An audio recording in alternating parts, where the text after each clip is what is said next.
এবং ফেসিবাদী শাসন থেকে জাতির পুনর্জন্ম।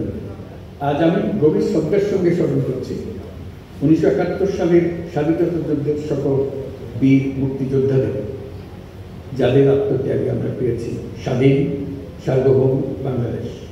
1971 সালে সাম্য, মানবিক মর্যাদা ও সামাজিক ন্যায় বিচার প্রতিষ্ঠার লক্ষ্যে এদেশের জনগণ সশস্ত্র মুক্তিযুদ্ধে অংশগ্রহণ করেছে।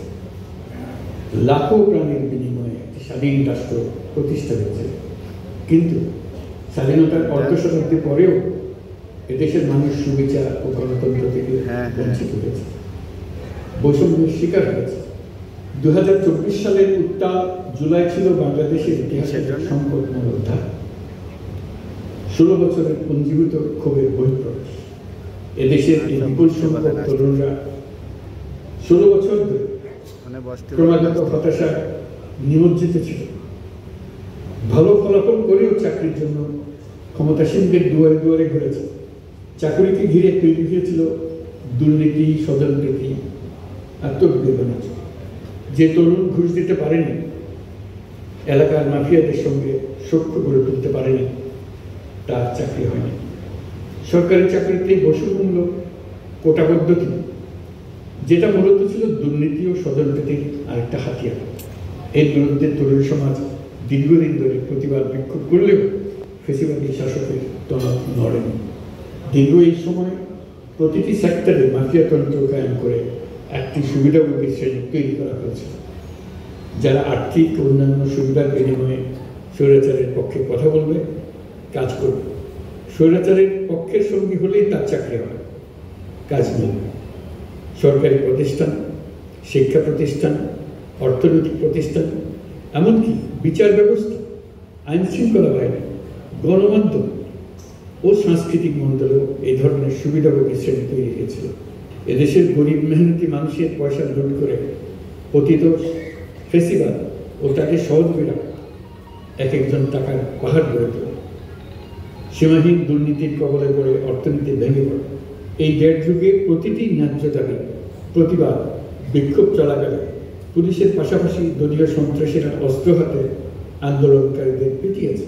গত 16 বছরে যারাই সরকারের সমালোচনা করেছে, নাগরিকদের অধিকারের পক্ষে কথা বলেছে, তাদেরকে গ্রেফতার অথবা গুম করা হয়েছে। লাখ লাখ বিরোধী দলীয় রাজনৈতিক নেতাকর্মীদের নির্বিচারে আটক, গ্রেফতার করা হয়েছে। এই ভয়াবহ পরিস্থিতিতে 24 জুলাইয়ে দেশের ছাত্র সমাজ, তরুণ প্রজন্ম, সাধারণ মানুষ সবাই একত্রিত হয় এক নতুন দিনের প্রত্যাশায়। সমস্যার তারা বলে ওঠে, এবার ফেসিবাদকে যেতে হবে। তবু দেশের মানুষের বুকে গুলি চালিয়ে শেষ পর্যন্ত ক্ষমতা আঁকড়ে ধরে রাখতে চেয়েছিল ফেসিবাদী সরকার। তারা নির্বিচারে গুলি করেছে, গ্রেপ্তার করেছে, ইন্টারনেট বন্ধ করে হত্যাকাণ্ডের তথ্য লুকাতে চেয়েছে। রাতের অন্ধকারে এলাকায় এলাকায় অভিযান চালিয়ে ছাত্রদের আটক করেছে। গুলিবিদ্ধ আহতদের তারা হাসপাতালে চিকিৎসা নিতে দেয়নি। হাসপাতালগুলোকে নির্দেশ দেওয়া হয়েছিল যেন আহতদের ভর্তি না করা হয়। কী কারণে বহু মানুষ চিকিৎসা না পেয়ে চিরতরে দৃষ্টি হারিয়েছে, পঙ্গু হয়েছে। আজ জুলাই গণ অভ্যুত্থান দিবসে আমি জাতির সদ্য সন্তান জুলাই শহীদদের গভীর শ্রদ্ধার সঙ্গে স্মরণ করছি। তাদের আত্মার মাগফিরাত কামনা করছি। জুলাইয়ে যারা আহত হয়েছেন, চিরতরে পঙ্গু হয়েছেন, দৃষ্টি হারিয়েছেন, জাতির পক্ষ থেকে আমি তাদের প্রতি শ্রদ্ধা ও কৃতজ্ঞতা জানাচ্ছি। এই জাতি আপনাদের কাছে চিরকৃতজ্ঞ থাকবে। গত বছর ডিসেম্বর মাসে জুলাই গণ অভ্যুত্থানে শহীদ পরিবার, আহতদের কল্যাণ ও যাবতীয় বিষয়াদি প্রশাসনিক দায়িত্ব মুক্তিযুদ্ধ বিষয়ক মন্ত্রণালয়ের উপর ন্যস্ত করা হয়েছে। এখন পর্যন্ত 836টি শহীদ পরিবারের মধ্যে 775টি শহীদ পরিবারকে মোট 98 কোটি 40 লাখ টাকার সঞ্চয়পত্র ও মাসিক ভাতা বাবদ ব্যাংক চেক দেওয়া হয়েছে। অবশিষ্ট যারা আছেন তাদেরও কয়েকটি বিষয় নিষ্পত্তি সাপেক্ষে সঞ্চয়পত্র দেওয়ার প্রক্রিয়া চলছে। এর পাশাপাশি আহত 13,800 জন জুলাই যুদ্ধে 3টি ক্যাটেগরিতে নগদ টাকা ও চেক বাবদ মোট 153 কোটি 4 লাখ টাকা প্রদান করা হয়েছে। এর মধ্যে 78 জন অতি গুরুতর আহত, জুলাই যোদ্ধাকে সিঙ্গাপুর, থাইল্যান্ড, তুরস্ক এবং রাশিয়ায় উন্নত চিকিৎসার জন্য পাঠানো হয়েছে এবং চিকিৎসা ব্যয় বাবদ এ পর্যন্ত 97,50,00,000 টাকা ব্যয় হয়েছে। জেলা উপজেলা পর্যায়ে সকল সরকারি হাসপাতাল বা ক্লিনিক বা স্বাস্থ্যকেন্দ্র, মেডিকেল কলেজ হাসপাতাল এবং সরকার কর্তৃক নির্ধারিত বিশেষায়িত হাসপাতালগুলোতে সকল শ্রেণীর আহত জুলাই যোদ্ধাদের অগ্রাধিকার ভিত্তিতে বিনামূল্যে চিকিৎসা সেবা দেওয়ার সিদ্ধান্ত হয়েছে। সরকারের পক্ষ থেকে জুলাই শহীদ ও আহতদের জন্য আরও নানা উদ্যোগ নেওয়া হচ্ছে।